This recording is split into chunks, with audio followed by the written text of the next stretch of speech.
Right breaking news చూస్తున్నాం. తెలంగాణ 10 ఏళ్ల అభివృద్ధిపై కేటీఆర్ రేపు తెలంగాణ పవర్ పాయింట్ ప్రజెంటేషన్ ఇస్తారు. ప్రభుత్వం ఇప్పటికే శ్వేతపత్రం పేరుతో అప్పులను మాత్రమే ప్రస్తావిస్తూ శాసనసభలో ఇప్పటికే ఒక పుస్తకం విడుదల చేసింది. ప్రభుత్వ ప్రజెంటేషన్కు సమాధానంగా తాము కూడా ప్రజెంటేషన్ ఇస్తామని బీఆర్ఎస్ తరపున హరీష్ రావు చేసినటువంటి ప్రతిపాదనను ప్రభుత్వం తోసిపుచ్చింది.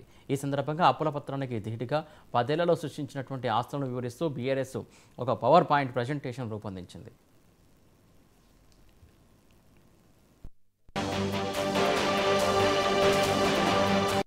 ఈ సమాచారాన్ని కొన్ని ఛానల్స్ ప్రసారం కూడా చేశాయి. అయితే సభలో జరిగినటువంటి చర్చను దృష్టిలో ఉంచుకుని రాష్ట్ర ప్రజలందరికీ సమగ్రంగా వివరించడానికి ప్రభుత్వం శ్వేతపత్రానికి పోటీగా శ్వేతపత్రం విడుదల చేయబోతోంది. 10 ఏళ్లుగా పడ్డటువంటి కష్టాన్ని ప్రతిబింబించే ఈ పత్రానికి శ్వేతపత్రంగా నామకరణం చేసినట్టు కూడా చెబుతున్నారు బీఆర్ఎస్ నేతలు.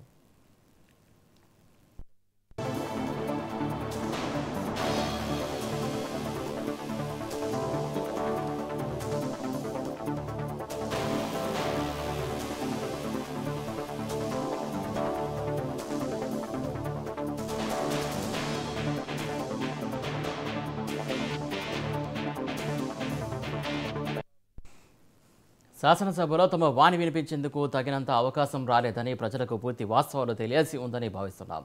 బీఆర్ఎస్ రేపు పూర్తి స్థాయిలో 10 ఏళ్ల అభివృద్ధిని వివరించడానికి ఈ కార్యక్రమం ఏర్పాటు చేసింది. మాజీ మంత్రులు సహా గత ప్రభుత్వంలో భాగస్వాములైన వారంతా ఇందులో పాల్గొనబోతున్నట్లు సమాచారం.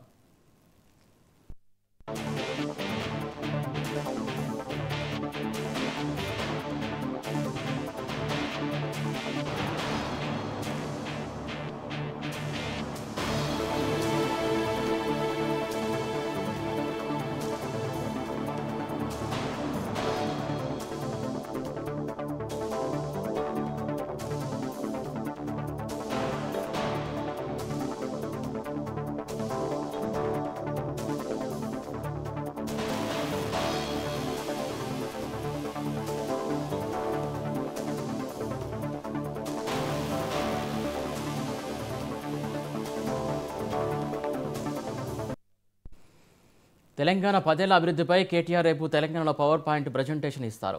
ప్రభుత్వం ఇప్పటికే శ్వేతపత్రం పేరుతో అప్పులను మాత్రమే ప్రస్తావిస్తూ శాసనసభలో ఇప్పటికే ఒక పుస్తకం విడుదల చేసింది.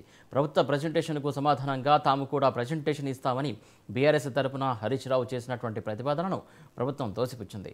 ఈ సందర్భంగా అప్పుల పత్రానికి ధీటుగా 10 ఏళ్లలో సృష్టించినటువంటి ఆస్తులను వివరిస్తూ బీఆర్ఎస్ ఒక పవర్ పాయింట్ ప్రజెంటేషన్ను రూపొందించింది.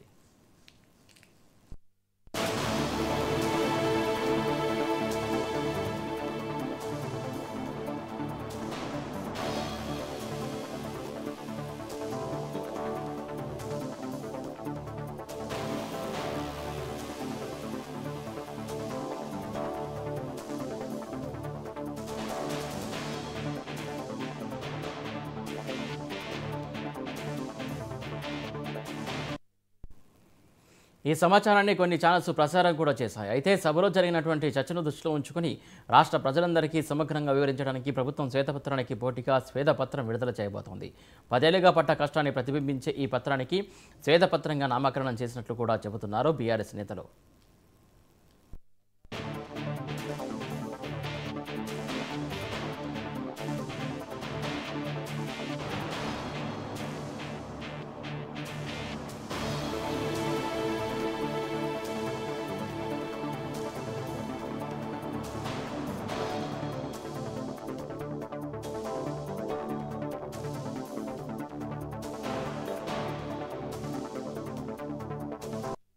శాసనసభలో తమ వాణి వినిపించేందుకు తగినంత అవకాశం రాలేదని ప్రజలకు పూర్తి వాస్తవాలు తెలియాల్సి ఉందని భావిస్తున్నాం. బీఆర్ఎస్ రేపు పూర్తి స్థాయిలో 10 ఏళ్ల అభివృద్ధిని వివరించడానికి ఈ కార్యక్రమం ఏర్పాటు చేసింది. మాజీ మంత్రులు సహా గత ప్రభుత్వంలో భాగస్వాములైన వారంతా ఇందులో పాల్గొనబోతున్నట్టుగా సమాచారం.